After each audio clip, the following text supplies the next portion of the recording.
Hello everyone, I'm Oliver TMG and welcome back to TMG Coaching. Today I want to talk to you about breakups. More specifically, I want to talk to you about how to get over a hard breakup. Now, everyone in their life is going to have to go through a breakup at some point. Unfortunately, some of us have to get over that breakup of that first true love, that real strong connection that you have with someone.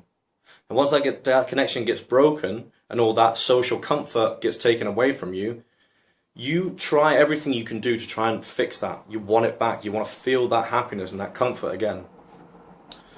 This is where people need to understand that when you break up with someone, you become an addict. You become an addict to that person, to that relationship, to that social comfort. Now, if you cannot accept that, you will never ever be able to move on. You will always be stuck in that rut.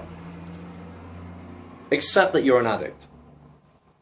The reason why people sit and they text people hoping for a response or look at their status on Facebook and wind themselves up about everything is because they are feeding that addiction of that person.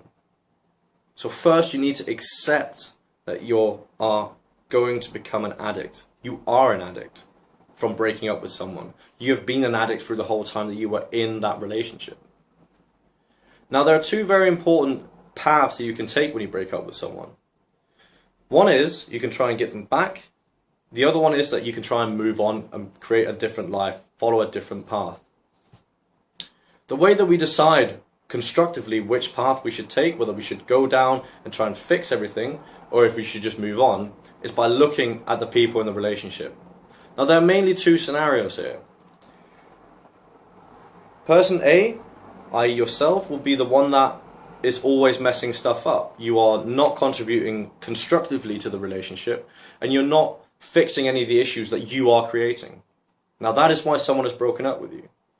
At that point, you need to be the person to go in there and apologize for your flaws. You need to and make them understand how that you've made them feel, and that you don't tell them that you can change, but you showcase change. Because if you do not show people that you can change, and you just keep saying it, well then they're not going to believe you.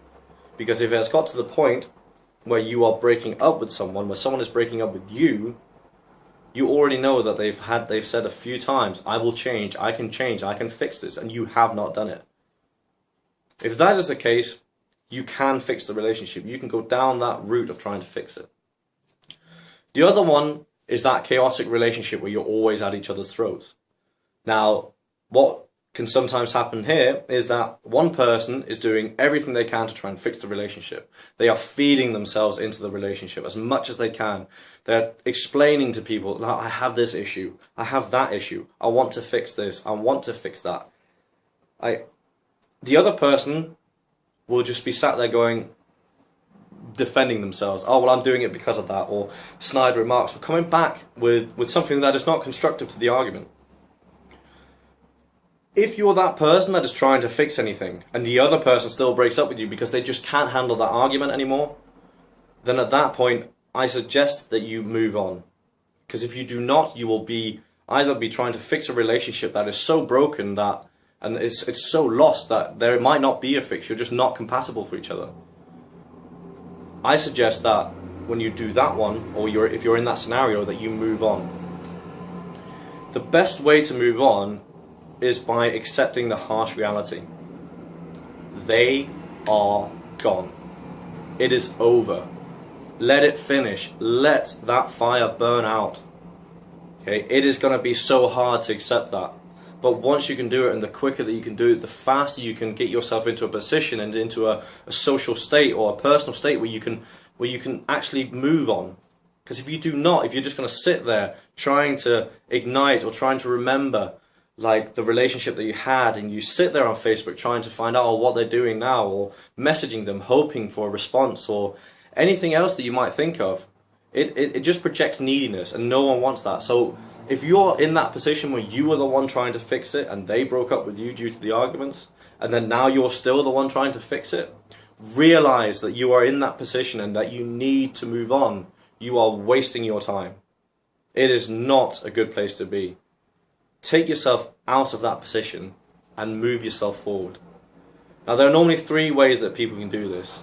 The very aggressive way where people are like in someone's face, they're always trying to get with them. Oh well, we broke up because of this, or you are this and you are that, and just being completely negative about the whole thing. Now that is the worst way to go. You will never ever get anything out of that. You will not feed yourself, you will not help yourself, and nor will you help the other person. Now, you have to understand that this person, regardless of the fact that they broke up with you, they are still feeling that pain. Maybe not as strong as you are, but they are still feeling that pain. They still had a relationship with you that did not live up to their expectations, did not live up to your expectations. The second one is the I'm just going to become a party animal. Okay, this can be constructive because it has some of the good social elements of getting yourself back out there, moving on, and really creating connections with other people. But at the same time, there are so many like other addictions that can be fed from that. The alcohol will help quell that pain. Those long nights out, it will start decreasing your effectiveness in your workplace. That will take a negative toll in a different side of your life. And thirdly, my personal favorite, and I would recommend this to anyone that goes through a breakup, is get yourself in the gym. When you are in that gym, not only do you get to socialize with people around you, but at the same time, you get to feed your body with endorphins and all the other good hormones in your body that will help you generate happiness. Not only that, when it gets to the point where you are ready to get yourself back out there and start really looking for another person to be with, you will be in a good place. You'll be, I look good, I feel good.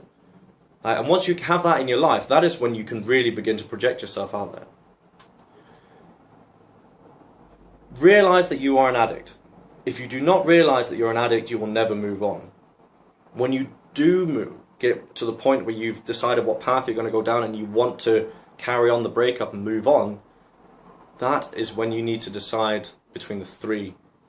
Do I want to be aggressive? Do I want to be a party animal? Or do I constructively want to build myself ready for the next relationship?